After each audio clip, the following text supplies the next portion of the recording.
Hi guys! I'm back.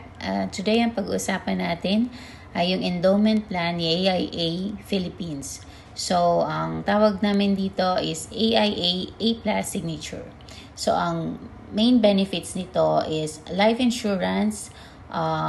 It means if unexpected event happens resulting in death of the insured, the life insurance benefit equal to 200% of the face amount will be provided to the beneficiaries. So halimbawa po 1 million yung face amount, ang mangyayari niyan kapag namatay po yung insured, ang makukuha po ng mga beneficiaries is 2 million pesos.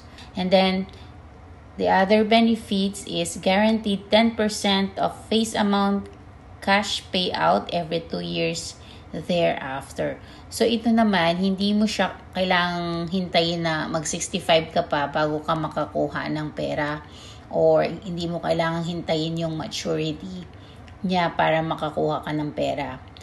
Itong plan na to, after 6th year of the policy, pwede ka nang makakuha ng 10% of the face amount. Cash po yan, guaranteed po yan.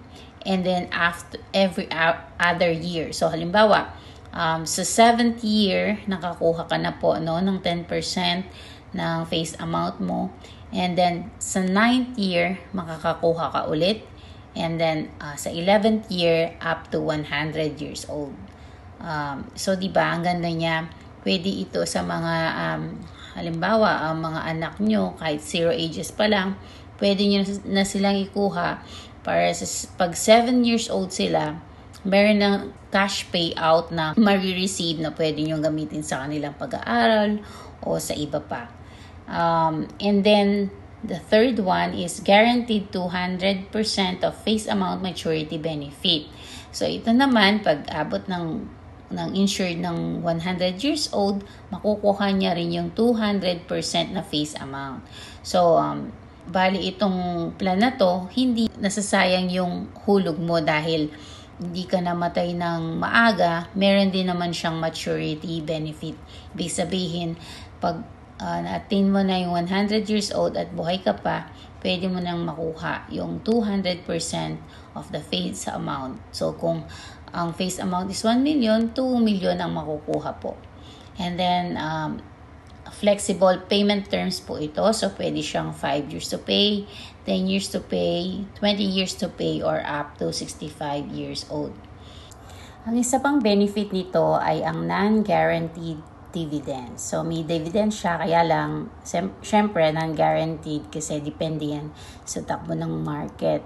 So, yung dividends, meron kang option na i-cash mo siya o i-withdraw mo siya yearly kung meron, or ipahayaan mo na lang siya doon para tumubo pa.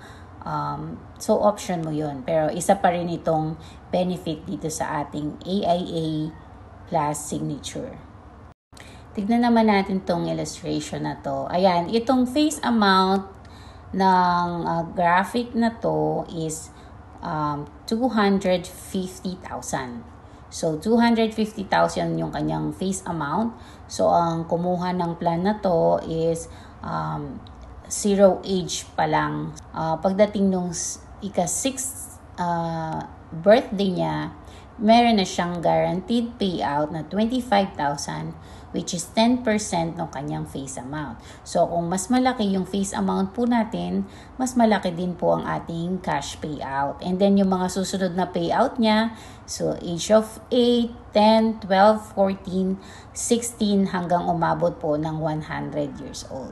So, dito pa lang makikita mo na itong plan na to, pwede siyang gamitin sa education ng inyo pong mga anak, di ba? Ibig sabihin, every after 2 years, meron kayong sigurado na cash payout from this plan. Yung next illustration naman natin, ito para sa age ng insured na 25 years old. So, pagdating niya ng 31 years old, dun mag-i-start ang cash payout niya. And then, tuloy-tuloy na yan, age 33, 35, 37, 39, 41, and up to 100 years old. Ngayon, so tuloy-tuloy lang yung cash payout na yan. Tapos, kung palarin po tayo na 100 years old, buhay pa tayo, makukuha pa natin yung 200% na face amount dahil sa ating maturity benefit. So, dito sa plan na to, walang tapon talaga. Kaya kung gusto nyo ng investment at hindi VUL, itong whole life plan na to na AIA, A+ signature ni AIA Philippines ang para sa inyo. At itong plan na to, pwede ka rin magdagdag ng riders like total and permanent disability, personal accident, 10 critical illness, medical benefit, and enhanced waiver of premium. Yung mga riders na yan, explain na lang natin yan sa next video. Nag-focus na muna tayo doon sa mandatory benefits po ni AIA A+ signature. Kung interesado kayo sa plan na to at gusto niyo makakuha ng quotation, just send me a message. Gagawin ko kayo ng quotation for free. Thank you.